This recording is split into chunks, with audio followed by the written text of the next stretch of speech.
નમસ્કાર વાલા વિદ્યાર્થી મિત્રો, આજે આપણે જોવાના છે દ્વિતીય સત્ર માટે વિકાસ મૂલ્યાંકનલક્ષી અસાઇનમેન્ટ, એમાં પણ સામાન્ય જ્ઞાન આપણે જોવાના છીએ. તો વિડીયોને લાઇક, શેર અને સબસ્ક્રાઇબ કરવાનું ભૂલતા નહીં વિદ્યાર્થી મિત્રો. અને વિદ્યાપત ચેનલને લાઇક, શેર અને સબસ્ક્રાઇબ કરી દેજો 100%. બરાબર, તમારે ખૂબ જ ઉપયોગી આવશે અને કામમાં આવશે. અને નીચે આપણે ધોરણ 7 માટે આપણે વોટ્સઅપ ગ્રુપ બનાવ્યું છે, તો વોટ્સઅપ ગ્રુપમાં જોડાવાનું તો ભૂલતા જ નહીં હો વિદ્યાર્થી મિત્રો. ખાસ કરીને જોડાઈ જજો ધોરણ 7ના વોટ્સઅપ ગ્રુપમાં. ઓકે, તો નીચે લિંક છે, તો ત્યાં જઈને તમે જોડાઈ જજો. તો હવે આપણે જોઈ લઈએ સામાન્ય જ્ઞાનનો પ્રશ્ન નંબર 5. ઓકે, આપણે 1 થી 4 પ્રશ્નો ઓલરેડી આપણે જોઈ લીધા છે. હવે 5 નંબરનો પ્રશ્ન આપણે જોવાનો છે. તો ચાલો વિદ્યાર્થી મિત્રો 5 નંબરનો પ્રશ્ન જોઈ લઈએ અને વિડીયોને લાઇક, શેર અને સબસ્ક્રાઇબ કરવાનું ભૂલતા નહીં. પ્રશ્ન નંબર 5 કૌંસમાંથી યોગ્ય શબ્દ પસંદ કરીને નીચે આપેલું દરેક વિધાન પૂર્ણ કરો. બરાબર, 4 વિધાનો છે. પ્રકરણ 33. બરાબર વિદ્યાર્થી મિત્રો, અહીં છે ખાલી જગ્યાની મદદથી ભૂકંપ મોજાનું અંકન કરી શકાય છે. તો અહીં વિદ્યાર્થી મિત્રો તમારે આવશે સિગ્મોગ્રાફી. બરાબર, અહીંયા જવાબ આવશે તમારે સિગ્મોગ્રાફ. બરાબર, ત્યાર પછી 2 નંબર છે રોકેટમાં ખાલી જગ્યા નામનું બળતણ વપરાય છે. તો અહીંયા જવાબ આવશે તમારે પ્રવાહી હાઇડ્રોજન. બરાબર વિદ્યાર્થી મિત્રો, રોકેટમાં ખાલી જગ્યા નામનું બળતણ વપરાય છે, તો પ્રવાહી હાઇડ્રોજન. ત્યાર પછી અહીંયા છે પૃથ્વી ગોળ છે અને તે પોતાની ધરી પર પરિભ્રમણ કરે છે તેવું સૌપ્રથમ પ્રતિપાદન ખાલી જગ્યાએ કર્યું હતું. તો એ તમારે જવાબ આવશે તમારે વિદ્યાર્થી મિત્રો આર્યભટ્ટે. બરાબર, આયોડિનની ઉણપથી ખાલી જગ્યા નામનો રોગ થાય છે. તો એ તમારે થાય છે વિદ્યાર્થી મિત્રો ગ્વાઇટરનો રોગ થાય છે વિદ્યાર્થી મિત્રો. ઓકે, યાદ રાખજો.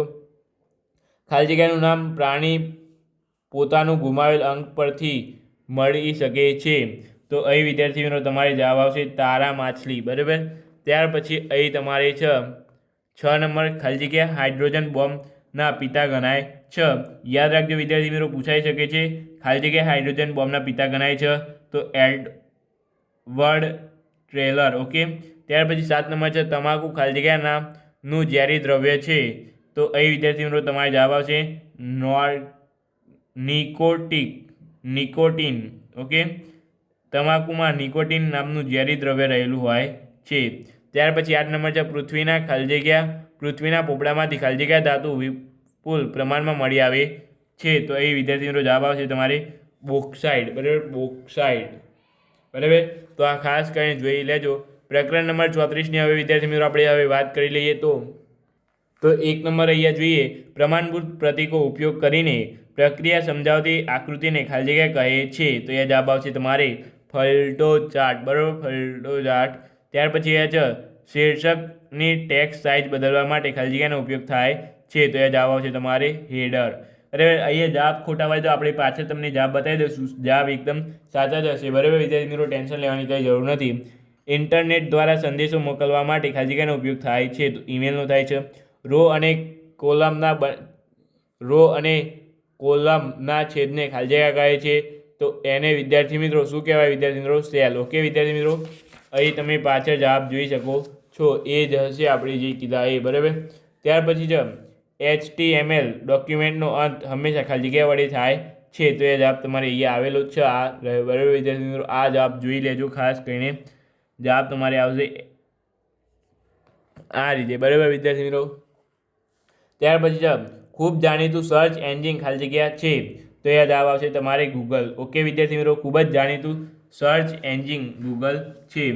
7 નંબર નવું કોલમ ઉમેરવા માટે ખાલી જગ્યા મેનુમાં કોલમ્સ પર ક્લિક કરવું. તો એ જવાબ આવશે તમારે ઇન્ટરેસ્ટ. બરાબર, 8 નંબર છે એક્સેલમાં ફોર્મ્યુલા હંમેશા ખાલી જગ્યા ચિહ્નથી શરૂ થાય છે. તો બરાબરથી. ઓકે વિદ્યાર્થી મિત્રો, તો આ તમે ખાસ કરીને ધ્યાન રાખજો.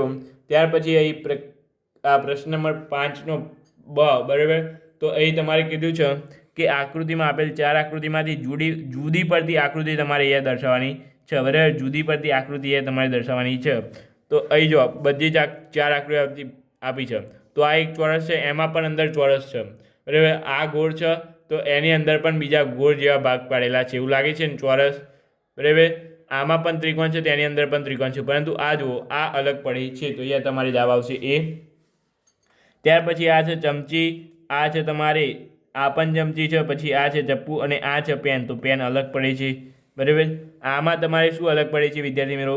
જોઈ શકો છો અહીંયા બધામાં ઉપર છે આ બંને. ઓકે, બધામાં ઉપર છે બરાબર. બીજું તો કમ્પ્લીટ છે, ખાલી આમાં ઊંધું આપી દીધું છે. જો આમને આનું ઉપર હતું એ ઉપર નીચે હતું એ ઉપર કરી દીધું અને ઉપર હતું એ નીચે કરી દીધું છે, એટલે આ અલગ પડે છે બરાબર. બાકી ત્રણેય આકૃતિઓ તો સેમ જ છે વિદ્યાર્થી મિત્રો. તો આ જવાબ આવશે તમારે બી. તે જ રીતે અહીંયા 4 નંબર છે બરાબર. તો આમાં શું અલગ પડે છે વિદ્યાર્થી મિત્રો, તમે ધ્યાનથી જુઓ તો એ બધી લીટો છે નીચે જોઈ શકો છો અને આમાં ડેશ છે બરાબર. તો આટલી માઇનોર ભૂલ હોય છે, બીજું કંઈ હોતું નથી બરાબર. આમાં તમે ભૂલ કાઢશો તો અહીં તમે જોઈ શકો છો કે અહીં આ બાજુ આની આ બાજુ માત્ર એક જ લાઇનમાં છે બરાબર. ત્યાર પછી આમાં પણ એક જ લાઇનમાં છે બરાબર. આમાં પણ એક જ લાઇનમાં છે ને, પરંતુ આમાં 2 લાઇનમાં આપેલું છે. જુઓ તો આટલી ભૂલ છે આમાં. ત્યાર પછી આમાં આપણે જોઈ લઈએ વિદ્યાર્થી મિત્રો, તો અહીં જો તીર 2 નીચે દર્શાવ્યા છે બરાબર. આમાં થોડી તમારે જોવાની થશે બરાબર, ખબર પડે નહીં. આ બંને તો સરખી જ છે. ઓકે, હવે જોવાની રહી આ. તમને લાગતું હશે કે આ અલગ પડે છે, આ 1 2 અને 3 સરખી છે, આ અલગ પડે છે, પરંતુ ના વિદ્યાર્થી મિત્રો, અહીંયા આમાં તીર આપેલું, તીર પણ 2 આપેલા છે. જુઓ આ અલગ પડે છે બરાબર. તો આમાં પણ કઈ રીઝન હશે, તમે જુઓ. ભૂલ મળી તમને. ઊંધું તીર આપેલું છે વિદ્યાર્થી મિત્રો. આ તીર છે ને આમ ઊંધું આવવું જોઈએ બરાબર. આમને ઊંધું તીર આપેલું છે એટલા માટે અહીંયા ખોટું છે. બાકી આને વિદ્યાર્થી મિત્રો આને છે ને આમ ફેરવી દીધું છે એટલે આ થઈ ગયું. આ બંને તો સરખી છે, આને ઊંધું તીર આપેલું છે બરાબર, એટલે ડી આવી જાય. ત્યાર પછી એ 7 નંબરમાં છે તમારે આ પણ બારની બાજુ, આ પણ બારની બાજુ ખુલે છે, આ પણ બારની બાજુ, આ પણ બારની બાજુ ખુલે છે. હવે આમાં પણ બારની બાજુ ખુલે છે, આમાં પણ બારની બાજુ. અહીંયા બંને અંદરની બાજુ છે. જુઓ એક બારની બાજુ હોય તો આ સાચું હતું, પણ બંને આ બાજની સાઈડ છે બરાબર. એક આ બાજની સાઈડ, એક આ બાજની સાઈડ હોય તો સાચું હતું, પરંતુ આ બંને આ બાજની સાઈડ છે એટલે માટે ખોટું. ત્યાર પછી 8 નંબરમાં અહીંયા તમારે જુઓ જવાબ આવશે ડી બરાબર. અહીં જો ઉપર થોડું આ નળાકાર આકાર જેવો છે, આમ જોઈ શકો છો તમે. નીચે પણ અહીંયા છે લંબચોરસ, એટલે અહીંયા ખોટું આવશે. આ એટલે ખોટું નહીં આવે, જવાબ આવશે ડી બરાબર. ત્યાર પછી અહીંયા છે તમારે આમ કરીને અહીંયા 0 છે, આમ કરીને અહીંયા 0 છે, આમ કરીને અહીંયા 0 છે, આમ કરીને અહીંયા 0 છે. તો અહીં તમારે વિદ્યાર્થી મિત્રો અહીંયા જવાબ આવશે. આમાં તો તમે શું કરી તમને ખબર પણ ન પડે આમાં શું કરવાનું હશે બરાબર. બધાની અહીં આપેલું છે, પણ અહીંયા જવાબ આવશે તમારે એ બરાબર વિદ્યાર્થી મિત્રો. ખાસ કરીને જોઈ લેજો બરાબર. અહીંયા ઊંધું આપેલું છે એટલે આ જુઓ, આને આમ રાખો, આમ છે, આને આમ ફેરવું તો ગોળ ઉપર આવી જાય બરાબર. આને આમ ફેરવું તો અહીંયા ગોળ આવે, આને આમ ફેરવું તો આ બાજ ગોળ આવવું જોઈએ, પરંતુ અહીંયા આ બાજ ગોળ આપેલું છે. આટલી માઇનોર ભૂલ છે વિદ્યાર્થી મિત્રો, બીજી કંઈ ભૂલ નથી. ઓકે, ત્યાર પછી સામાન્ય જ્ઞાનનો આપણે ચેનલ પર લાસ્ટ વિડીયો અહીંયા છે બરાબર આ અસાઇનમેન્ટનો. તો જોઈ લઈએ હવે પ્રશ્ન નંબર 5 ક. નીચેના દરેક સામાનાર્થી શબ્દ બોક્સમાંથી પસંદ કરીને ખાલી જગ્યામાં પૂરવાનું છે. 4 શબ્દો છે બરાબર. એ પહેલાં વિદ્યાર્થી મિત્રો એક કમેન્ટ તમને કહી દો, એક વાત કહી દો કે વિડીયોને લાઇક શેર અને સબસ્ક્રાઈબ કરી લેજો વિદ્યાર્થી મિત્રો. ખાસ કરીને તમારા માટે જ આપણે આ બધા વિડીયો બનાવીએ છીએ. તો વિડીયોને બને એટલું શેર કરો અને તમારા મિત્રો સાથે શેર કરો અને વિડીયોને લાઇક શેર અને સબસ્ક્રાઈબ કરી દો. જલ્દીથી આપણે 10,000 સબસ્ક્રાઈબ કરવાના છે. હજુ સુધી આપણે 10,000 સબસ્ક્રાઈબ થયા નથી બરાબર. તો એ પ્રકરણ નંબર 32 અહીં છે પૃથ્વી, તો અહીંયા જવાબ આવશે તમારે પૃથ્વી તો અંચલા બરાબર. જવાબ અહીંયા તમને જવાબ કહી દઈશું.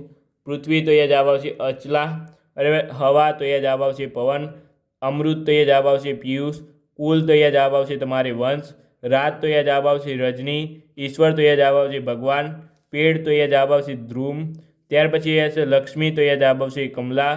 ત્યાર પછી છે બાદલ, તો અહીંયા જવાબ આવશે રીદ બરાબર. આકાશ તો અહીંયા જવાબ આવશે તમારે અંબર. પર્વત તો અહીંયા જવાબ આવશે તમારે અચલ. ત્યાર પછી અહીંયા છે ગંગા, તો અહીંયા જવાબ આવશે મંદાકિની. ત્યાર પછી સમુદ્ર, તો અહીંયા જવાબ આવશે તમારે રત્નાકર બરાબર. અહીં સુરત છે, તો અહીંયા જવાબ આવશે તમારે દિનકર. ત્યાર પછી સોના છે, તો અહીંયા જવાબ આવશે કંચન. શિવ છે, તો અહીંયા જવાબ આવશે તમારે નીલકંઠ. ઓકે, તો આ રીતે તમે જોઈ શકો છો વિદ્યાર્થી મિત્રો. વિડીયોને લાઇક શેર અને સબસ્ક્રાઈબ કરી લેજો. આપણે શાળાનું સંપૂર્ણ આજે સામાન્ય જ્ઞાનનું પૂર્ણ કરી દીધું છે અને આગળના 4 વિડીયો જોવાના બાકી હોય તો એ પણ જોઈ લેજો. અને વિડીયોને લાઇક શેર અને સબસ્ક્રાઈબ કર્યા વગર જતા નહીં. તો ચાલો વિદ્યાર્થી મિત્રો મળીને આપણી સાથે. Thank you so much. Video જોવા તમારો ખૂબ ખૂબ આભાર.